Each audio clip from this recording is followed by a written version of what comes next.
अस्सलाम वालेकुम दोस्तों। वीडियो शुरू करने से पहले मैं आपसे रिक्वेस्ट करूँगी कि मेरे मरहूम वालिद के लिए आप एक बार मग़फ़िरत की दुआ ज़रूर कर दें।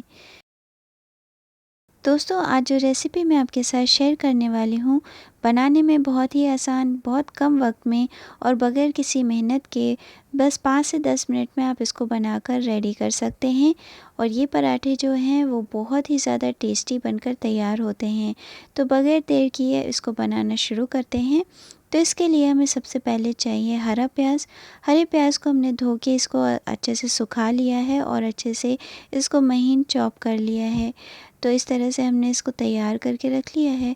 अब इसके बाद हमने तकरीबन 1.5 कप यहाँ मैदा लिया है। चौथाई चम्मच हमने इसमें डाल दिया है नमक। अच्छे से मिलाने के बाद इसमें धीरे धीरे हम पानी डालेंगे और हमें इसका एक नरम सा डो बनाकर रेडी करना है। दोस्तों, आपको मेरी रेसिपी पसंद आती हो तो प्लीज़ कमेंट सेक्शन में आप ज़रूर मुझे बताया कीजिए। आपके सजेशन और आपके कमेंट्स मेरे लिए बहुत ही ज़्यादा इम्पॉर्टेंट हैं। आप देख सकते हैं हमारा आटा जो है वो बहुत ही ज़्यादा नरम गूँथ कर तैयार हो गया है। अब इसमें 1 चम्मच हम भरकर तेल डाल देंगे और अच्छी तरह से इसे उलट-पलट कर इस पे पूरी तरह से हम तेल को लगा देंगे दोनों साइड्स पे और इसे अच्छी तरह से दबा-दबा कर हम इस तरह से फैला देंगे। अब इसे हमें रेस्ट करने के लिए रखना है, तो हम इसको ढक कर रख देंगे। तकरीबन 15 से 20 मिनट के लिए हमने इसे रख दिया था और आप देख सकते हैं इतनी देर में ये काफ़ी नरम हो चुका है। अब ये इसमें लचीलापन बहुत ज़्यादा आ जाता है इस तरह से, और हमारा जो पराठा है जब हम इसमें फिलिंग भरेंगे तो ये बिल्कुल भी फटेगा नहीं। इस तरह से जब हमारा आटा अच्छे से लचीला हो जाएगा तो हम इसे थोड़ा-सा और गूँध लेंगे और फिर इसके बाद हमें इसे बराबर भागों में बाँट लेना है। तो इस तरह से इसे लोaf का आकार दे दीजिए और चाकू की मदद से इसे बराबर हिस्सों में बाँट लीजिए। तो यहाँ पर हमने पूरे आटे को तकरीबन 4 बराबर हिस्सों में बाँट लिया है और इसके बाद हम इसकी लोई बना लेंगे। दोस्तों, आपको हमारे वीडियोस अगर पसंद आते हों तो हमारे वीडियोस को लाइक और शेयर ज़रूर किया कीजिए। और अगर अभी तक आपने मेरे चैनल को सब्सक्राइब नहीं किया है तो प्लीज़ इसे सब्सक्राइब भी कर लीजिए। इससे हमारे चैनल को ग्रो करने में बहुत मदद मिलेगी। आपके सपोर्ट की हमें बहुत ज़रूरत है। प्लीज़ हमारे चैनल को ग्रो करने में हमारी मदद कीजिए। तो यहाँ पर हमने सारी लोई जो है बनाकर रेडी कर ली हैं और इसके ऊपर हमने थोड़ा सा तेल लगा लिया है। इसे भी हमें 5-10 मिनट के लिए रेस्ट करने के लिए छोड़ देना है। अब हमने यहाँ पे हरे प्याज में बारीक चॉप की हुई हरी मिर्च और चौथाई चम्मच नमक मिला दिया है। यहाँ पर हम सिर्फ 4 पराठे तैयार कर रहे हैं। अगर आपने ज़्यादा मिकदार में पराठे बनाने हैं तो आप पूरे मिक्सचर में नमक मत मिलाइएगा, थोड़े-थोड़े मिक्सचर में ही नमक मिलाइएगा। अब किसी भी प्लेन सरफेस पे ऑयल से अच्छी तरह से ग्रीस कर लीजिए। अपने हाथों पे भी अच्छे से ऑयल लगा लीजिए और उसके बाद एक लोई हम यहाँ पे ले लेंगे इस तरह से और इसे हाथों से इस तरह से हमें फैलाना है। तो इसे फैलाने में ज़्यादा दिक्कत नहीं होगी क्योंकि हमारा आटा बहुत ही ज़्यादा नरम और लचीला हो चुका है और ये बिल्कुल भी फटता नहीं है। आप इसे आराम से अपने हाथों से इस तरह से फैला सकते हैं। आप देख सकते हैं कोई दिक्कत की बात नहीं है और इसमें ना तो आपको बेलन चकले की किसी भी की कोई ज़रूरत नहीं है, कोई झंझट नहीं। बस अपने हाथ पे थोड़ा सा तेल लगा लीजिए और उसके बाद बड़े ही आराम से आप इसे फैला सकते हैं।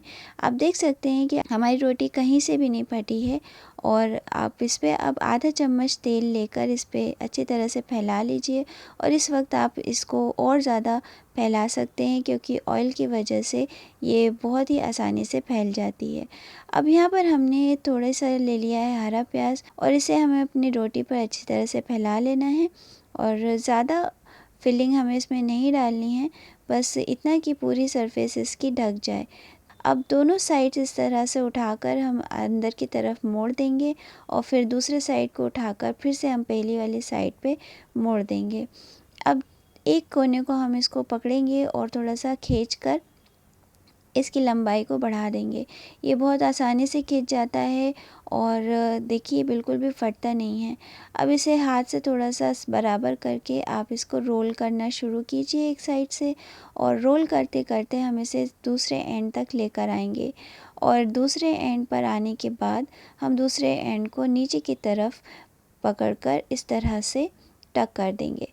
तो ये देखिए हमारी जो एक लोई है पराठे की वो बनकर रेडी हो चुकी है और इसमें बहुत ज़्यादा परतें बनकर तैयार होती हैं। आप जब देखेंगे कि जब पराठा तैयार हो जाएगा, इसमें कितनी सारी पतली-पतली लेयर्स बनकर तैयार होती हैं। थोड़ा-सा तेल हमने सरफेस पे लगाकर अपनी लोई को यहाँ पर रख दिया है। अब हमने दूसरा पराठा भी इसी तरह से तैयार कर लिया है। रोल कीजिए और दूसरे तरफ से इसको अच्छे तरह से बंद कर दीजिए। हाथ से इस तरह से चपटा कीजिए और हमारी दूसरी लोई भी बनकर तैयार हो गई है। तो यहाँ पे हमने सारी लोइयाँ इसी तरह से बनाकर रेडी कर ली हैं। हमने थोड़ा-सा तेल फिर से लगाया है सरफेस पे और इसके बाद हम एक लोई को लेकर इस तरह से हाथ से फैला लेंगे और जितनी भी आपको इसकी मोटाई रखनी है वो आपकी मर्ज़ी है। मुझे पतले पराठे पसंद हैं, तो यहाँ पर हमने इसको थोड़ा-सा पतला फैला लिया है और इसको फैलाने में बिल्कुल भी दिक्कत नहीं होती है। नरम आटा होता है और बहुत ही आसानी से ये रोटी बनकर फैल जाती है। और देखिए यहाँ पर हमारा जो पराठा है वो रेडी हो गया है।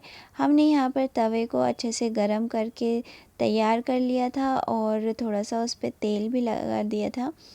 तो जैसे ही तवा गरम हो जाए, इसको उठाइए और तवे पे इसको डाल दीजिए। जब एक साइड पे सुनहरा रंग आ जाएगा तो हम यहाँ पर दूसरे साइड पे फिर से थोड़ा-सा तेल लगा लेंगे और उसके बाद हम इसको पलट देंगे। आप देख सकते हैं दूसरी साइड पे कितना अच्छे से सिक गया है। दोनों साइड्स को सुनहरा होने तक सेक लेंगे और देखिए हमारा पराठा रेडी हो चुका है। तो यहाँ पर हमने एक पराठा बनाकर तैयार कर लिया है। अब इसी तरह से हमने दूसरा भी पराठा बनाकर तैयार कर लिया था और अब इसको भी हम तवे पे डालकर सेक लेंगे अच्छी तरह से। जब तक वो पराठा सिकता है, हम यहाँ पर तीसरे पराठे को भी इसी तरह से हाथ से फैलाकर तैयार कर लेंगे और इसी तरह से जल्दी-जल्दी बनकर ये तैयार हो जाते हैं। बहुत ही ज़्यादा टेस्टी होते हैं ये पराठे और इनमें इतनी सारी लेयर्स बनकर तैयार होती हैं, जैसे हम मार्केट में खाते हैं पराठे बिल्कुल वैसे ही बनकर ये तैयार होते हैं। आप देख सकते हैं कि कितनी सारी लेयर्स हैं इस पराठे में और बहुत ही ज़्यादा नरम बनकर ये तैयार हुए हैं। आपके घर में बच्चे बड़े सब इसको ज़रूर पसंद करेंगे। आप इसे एक बार ट्राई ज़रूर कीजिएगा और आपको ये कितने पसंद आए हैं, आपने ये ट्राई किया है या नहीं किया है, आप ज़रूर मुझे कमेंट सेक्शन में बताइएगा। और अगर आपको वीडियो पसंद आए तो इसे लाइक ज़रूर कीजिएगा।